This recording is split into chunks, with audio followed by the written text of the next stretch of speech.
علی گور بلوچ صاحب ہمیں جوائن کر چکے ہیں فرام PMLN۔ بلوچ صاحب السلام علیکم، بہت شکریہ آپ کے وقت کے لیے۔ سر، یہ جو ڈپلومیٹک فرنٹ کے اوپر ایک بہت بڑی اپرچونٹی پاکستان کو نظر آ رہی ہے، اگلے 48 گھنٹے انتہائی اہم ہیں، آپ اس اپرچونٹی کو کیسے دیکھتے ہیں اور کیا آپ سمجھتے ہیں کہ اس اپرچونٹی سے پاکستانی حکومت بھرپور فائدہ اٹھائے گی؟ سر اچھا دیکھیں، تو ایسا بات یہ ہے کہ بالکل جس طرح سے مجھ سے پہلے میرے دوستوں نے بات کی ہے اور بڑی ڈیٹیل گفتگو کی، آپ نے بھی روشنی ڈالی اس پر۔ دیکھیں، اس میں تو کوئی مطلب ہے نا کہ دوسری رائے نہیں ہے کہ پاکستان کو اللہ تعالیٰ نے جو خاص طور پر جو ہمارا مارکہ حق ہوا تھا، جس میں ہم نے انڈیا کو جو ہے وہ اللہ کے فضل و کرم کے ساتھ شکست فاش دی، اور اس کے بعد اللہ تعالیٰ نے بڑا کرم اپنے وہ وقت وہ تھا ہم ایک تنہائی کا شکار تھے، اس فورم پر تنہائی کا شکار تھے جو کہ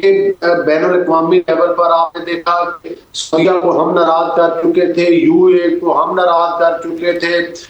چائنا کے ساتھ ہمارے تعلقات CPEC بند کر کے ہم نے کر دیا تھا۔ ایک طرف وہ گورنمنٹ تھی، ہم بین الاقوامی لیول پر ہم ایک تنہائی ہو چکے تھے، اور وہ ہماری اس سابقہ حکومت کی ناقص کارکردگی اور ناقص خارجہ پالیسی تھی۔ آج مارکہ حق کے بعد اللہ تعالیٰ نے ہمیں دوسری دفعہ نہیں، تیسری دفعہ عزت سے نوازا۔ پہلا ہمیں یہ اعزاز حاصل ہوا کہ ہمیں حرمین شریفین کی جو ہے وہ موقع ملا کہ ہم وہاں کی سیکورٹی کے فرائض انجام دیں، ہماری پاک افواج۔ پھر اس کے بعد آج دیکھیں کہ وہ ممالک جس میں اسرائیل، جس میں امریکہ، جس میں ایران، اس میں جو ہمیں ایک ثالثی کا کردار ملنے جا رہا ہے، اور کم از کم ہم اس ثالثی کی اور اس معاملے کی جو کہ جس جنگ نے کہ آلموسٹ پوری دنیا کو اپنے لپیٹ میں لیا ہوا ہے یا لپیٹ میں لیتی ہوئی نظر آ رہی ہے، اس کے اندر ہم ایک خاص کردار ادا کر رہے ہیں۔ اور آج آپ دیکھیں کہ جس امریکہ کے ساتھ یہ باتیں بھی کی جاتی تھی کہ وہ تو ہماری ٹیلی فون کال تک نہیں سنتے، آج وہ آپ کی ٹویٹس کو آگے ری ٹویٹ کر رہے ہیں۔ آج آپ کو اللہ تعالیٰ نے ایک بین الاقوامی لیول پر ایک عزت سے نوازا ہے، جس میں ہمارے فیلڈ مارشل عاصم کی کوششیں، جس منسٹر کی کوششیں، جس میں ہمارے وزیر خارجہ اور یہ پوری ٹیم کی پوری تمام، میں سمجھتا ہوں کہ اتحادی جماعتیں بھی ہمارے ساتھ شامل ہیں جن کا ہمیں اتحاد حاصل ہے۔ مندوخیل صاحب، آپ کی ساری باتوں سے میرا اتفاق ہے سوائے ایک بات سے۔ اسلامی دنیا میں پاکستان واحد ملک ہے جو اٹامک پاور ہے، نمبر ایک بات، اور اسلامی دنیا میں پاکستان واحد ملک ہے جو فوجی لحاظ سے ہم طاقتور ملک ہے۔ اور اگر جہاں معیشت کی بات کریں تو امریکہ دنیا کا سب سے بڑا مقروض ملک ہے۔ امریکہ اس وقت فائنینشیل کرائسس میں اور ادھر قبضہ ادھر قبضہ، اس قبضوں کی وجہ سے، بلیک میلنگ کی وجہ سے اپنے ملک چلا رہے۔ تو کیا فرق ہے؟ یقیناً ہونا چاہیے، معیشت کے طور پہ بھی ہم مضبوط ہونا چاہیے، مگر اٹامک کے حوالے سے یا جو فوجی طاقت کے حوالے سے، یا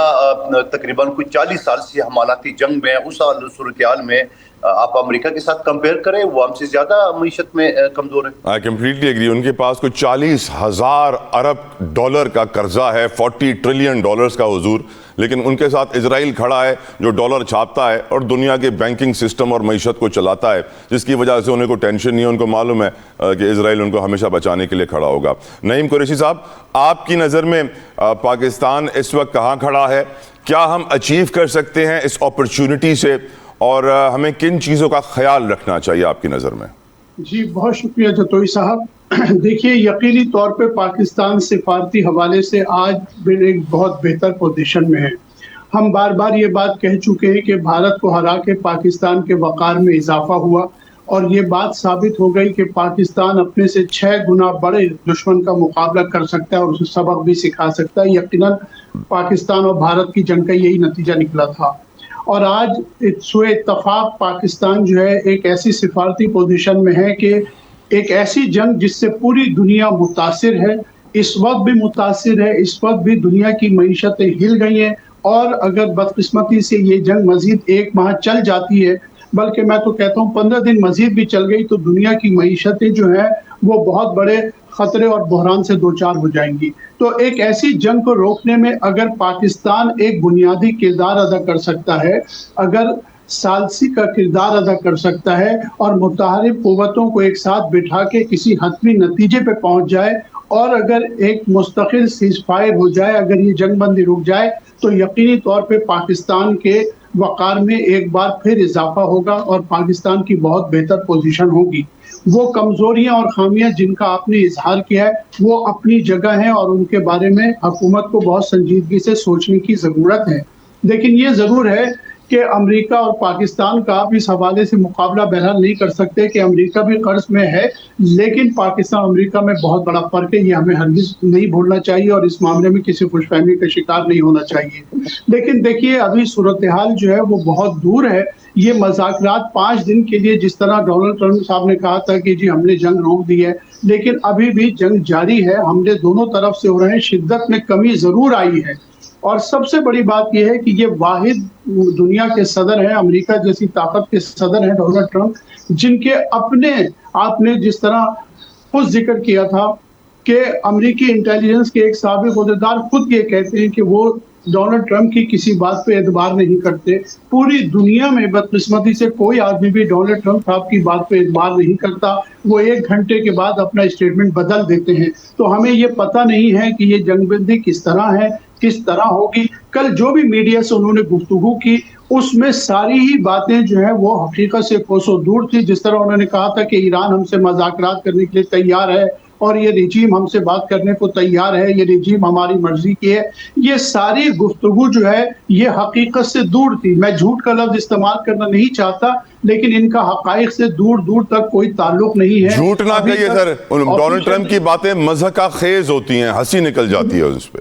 بے شک ایسا ہی ہے، جتنی انہوں نے گفتگو کی تھی، حتیٰ کہ وہ یہ کہہ رہے تھے کہ آیت اللہ جو مشتبہ ہیں وہ اور میں اسٹریٹ آف ہرمز کو جو ہے رن کریں گے، تو یہ بڑی حیران کن بات ہے۔ پھر انہوں نے کہا کہ وہ ہم سے گفتگو کے لیے تیار وہ نہیں تھا سر، پاکستان سے تیل نکال کے انڈیا کو سپلائی کریں گے سر، وہ بھی تو یاد رکھیں۔